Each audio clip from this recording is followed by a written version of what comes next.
আমি তোদের সবসময় বিপদে আপদে পাশে ছিলাম না, আর আজকে তোর আমার সাথে এমন করলি। সময় কিনা আমারও আসবে, আমিও দেখাই দিব। আচ্ছা কি হয়েছে আমাকে বলতে পারেন? আমি আপনাকে কি বলবো, আপনাকে কি হেল্প করবেন? আপনি রিক্সা চালান, রিক্সা চালক। আমার প্রেজেন্টেশনই সমস্যা করছে আমার। রিক্সা চালককে এত ছোট করে দেখছেন কেন? আমরাও মানুষ, অন্যরা যা পারে আমরাও তা পারতে পারি। আর কখন কাকে কার কাজে লাগে কেউ বলতে পারে না। আমার অ্যাসাইনমেন্ট আর 2.5 ঘন্টা বাকি আছে। এদিকে আমার বন্ধুদের কারো কোনো খবর নাই। ওরা বলছিল যে ওরা আজকে আমার অ্যাসাইনমেন্ট করে দিবে। বিবিএ পড়েন? হ্যাঁ। ল্যাপটপ আছে? হ্যাঁ। ঠিক আছে চলেন। কোথায় যাচ্ছেন আপনি? দেখি কি করা যায়। ল্যাপটপটা দেন আর ফাইলগুলো। নোটস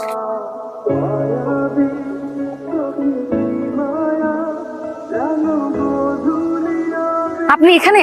ভালোই হলো, আপনি এখানে পেয়ে গেলাম। আমি তো ভাবলাম আপনাকে আর খুঁজে পাওয়া যাবে না। থ্যাঙ্কস দেওয়ার জন্য। এত ভালো প্রেজেন্টেশন করলেন আপনি। আপনি তো একজন সুপারম্যান। আপনি আমাকে একটা সত্যি করে কথা বলেন তো, আপনি এত ভালো প্রেজেন্টেশন কিভাবে করলেন? জীবন বাঁচানোর যুদ্ধে কত শিক্ষিত লোক রিক্সা নিয়ে রাস্তায় নেমে যায়। এই শহরের অলিতে গলিতে কয়টা সত্যের খবর আমরা জানি বলেন? সানিরা আসতে চাচ্ছিল। মাত্র তোমাকে কতবার মানা করেছি আমি। ছেলে ভালো, পরিবার ভালো, দেখতে হ্যান্ডসাম। সানিকে আমার পছন্দ না। সমস্যাটা কোথায় সেটা তো বলতে হবে। আমার পছন্দের মানুষ আছে। তোর পছন্দের মানুষ আছে? শেষ, আমার সব কষ্ট বিফলে। তোর পছন্দের মানুষের নাম কি? কি করে? মা ও রিক্সা চালক, ওর নাম জসিম বন। কি শুরু হলো আমার বাসায়? বাবা 5,000 টাকা দাও তো। কালকে 500 টাকা নেবে, আজ আবার 5000। প্রতিদিন কি একটা করে শূন্য বাড়বে নাকি? কালকে 500 টাকা এখনো আছে। আজকে টাকা নিচ্ছি, জুমকে দিব তাই। তাছাড়া একটা কাজও আছে। মেয়ে নষ্ট করলা তুমি, আর সব দোষ আমার। তার নাকি আবার রিক্সাওয়ালা পছন্দ। খুব ভালো কথা। আগামী সপ্তাহের মধ্যে ওই ছেলেটাকে কোথাও ডাক, আর দেখি তোর পছন্দের রিক্সাওয়ালার মধ্যে এমন কি আছে যা অন্য কোনো ছেলের মধ্যে নেই। এখানে কিছু টাকা আছে, ওকে শপিং করে ফেলবেন। আর এইসব চুল দাড়িতে একটু সাইজ করবেন, যাতে দেখতে একদম হিরোর মতো লাগে। ঠিক আছে কিন্তু টাকা লাগবে না। ধরুন না, নতুন জামা প্যান্ট জুতা। নতুন শার্ট, নতুন প্যান্ট, নতুন জুতা সবই আমার আছে। আপনি এত টেনশন করছেন কেন?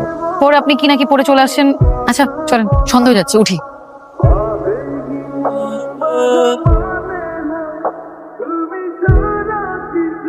জামা কাপড় ঠিক আছে?